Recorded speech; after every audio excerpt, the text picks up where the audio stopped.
अक्सर लोग अपनी उम्र से 10-15 साल कम नज़र आना चाहते हैं। तो आज की वीडियो में मैं ये डिस्कस करूँगी कि आपको किस एज में कौन सा प्रोसीजर करवाना चाहिए जो आप अपनी उम्र से कम नज़र आएँ। इसमें सबसे पहले हमें नॉन इन्वेसिव ट्रीटमेंट से स्टार्ट करना है, जो कि हम कम एज से भी हम स्टार्ट कर सकते हैं, जैसे कि रिजुविनेशन प्रोसीजर्स, जैसे कि स्किन को एजिंग से बचाने के प्रोसीजर्स, जिसमें हमारे lasers, energy based devices, chemical peels आ जाते हैं। समटाइम्स हम इसमें आपको बूस्टर्स भी एडवाइस करते हैं। लेकिन अगर हम थोड़ा सा एडवांस एज की तरफ चले जाएं तो फिर हमारे पास लिफ्टिंग प्रोसीजर्स आ जाते हैं, स्किन टाइटनिंग, जाउस की ट्रीटमेंट, ये सब इसमें शामिल हो जाता है। अब ये क्वेश्चन किया जाता है कि हमें क्या ट्रीटमेंट लूँ, और इसकी क्यूरीज भी बहुत ज़्यादा हैं, इसके मैसेजेस भी बहुत ज़्यादा हैं, और जब आप ऑफिस में आते हैं तो उस वक्त भी आपकी क्यूरी यही होती है कि मैं क्या करवाऊँ। तो उस सूरत में आपकी स्किन को देखा जाता है, आपकी स्किन की एज को देखा जाता है, आपकी एज को देखा जाता है, आपकी फ़िज़िकल हेल्थ को देखा जाता है।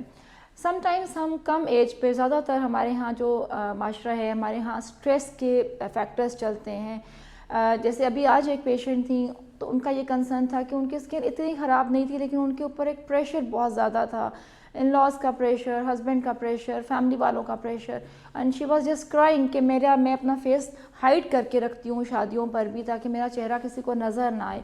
तो ये कंडीशंस मिजरेबल कंडीशंस बन जाती हैं, जिसमें कि हमें लोग कहना शुरू हो जाते हैं कि ये क्या हुआ, तुम्हारी स्किन पर क्या हुआ।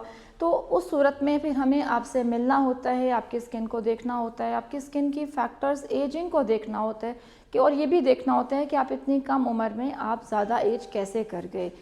उस सूरत में हमें आपकी मेडिकल हिस्ट्री भी रिक्वायर्ड होती है, और आपकी फ़िज़िकल हेल्थ भी देखते हुए और आपके स्ट्रेस फैक्टर्स देखते हुए फिर आपकी ट्रीटमेंट को कॉकटेल किया जाता है, कस्टमाइज्ड किया जाता है। इसको हम बोलते हैं टेलर्ड अप्रोच।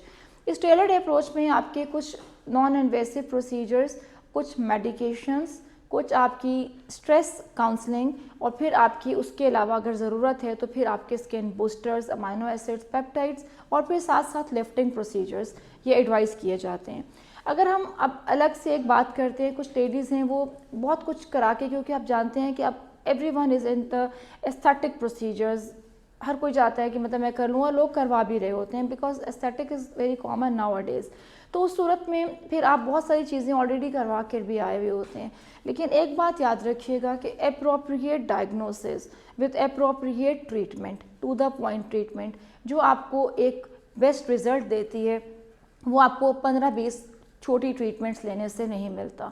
जी, मैं बात कर रही हूँ लिफ्टिंग प्रोसीजर की। अगर आपके जाउस बन गए हैं, आपके नेज़ोलेबियल फोल्ड सैग कर गए हैं, ज़्यादा डीप हो गए हैं, तो फिर उसमें सूरत में आपकी लिफ्टिंग के अलावा कोई भी ट्रीटमेंट आपके लिए अप्रोप्रिएट नहीं है। आप जितना मर्ज़ी स्पेंड कर लें लिक्विड फिलिंग के ऊपर, आप जितना मर्ज़ी स्पेंड कर लें उस वक्त माइक्रो नीडलिंग पे, तो वो आपके लिए वेस्टेज ऑफ टाइम हो जाएगा। इसलिए आप बेहतर है कि आप डॉक्टर से कंसल्ट कीजिए, अपनी स्किन की कंडीशंस को देखते हुए जो ट्रीटमेंट आपको एडवाइस की जाती है उसके मुताबिक आप ट्रीटमेंट लीजिए। ऑल्दो कि ये lifting procedures, thread lift procedures, और ये जो हम दे रहे हैं आपको, ये थोड़े एक्सपेंसिव होते हैं, लेकिन ये कि उस सूरत में हम अगर ये कहें कि नहीं दिस इज़ एक्सपेंसिव, इसको तो साइड पे करो, तो हम आपकी पॉकेट को देखते हुए ही ट्रीट कर सकते हैं। और एक बात और याद रखिएगा कि aesthetic treatments are not compulsory treatments, these are your choice to have these treatments. जब आपके ऊपर अपनी एक ज़ात का प्रेशर है, जब आप मिरर में देखते हैं उसका प्रेशर है, आपको लोग देखते हैं और कहते हैं कि ये चीज़ यहाँ सही नहीं है, जो चीज़ें आपको तंग कर रही हैं, तो उस वक़्त उन चीज़ों को ट्रीटमेंट लेना ही अक्लमंदी है, जो आपको फ़ायदा भी दे।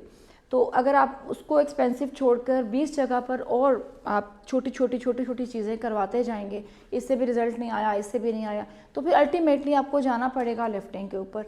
तो इसका लुबे-लुबाब ये है कि जो आपका अप्रोप्रिएट डायग्नोसिस है और अप्रोप्रिएट ट्रीटमेंट है, वही आपके लिए बेस्ट है।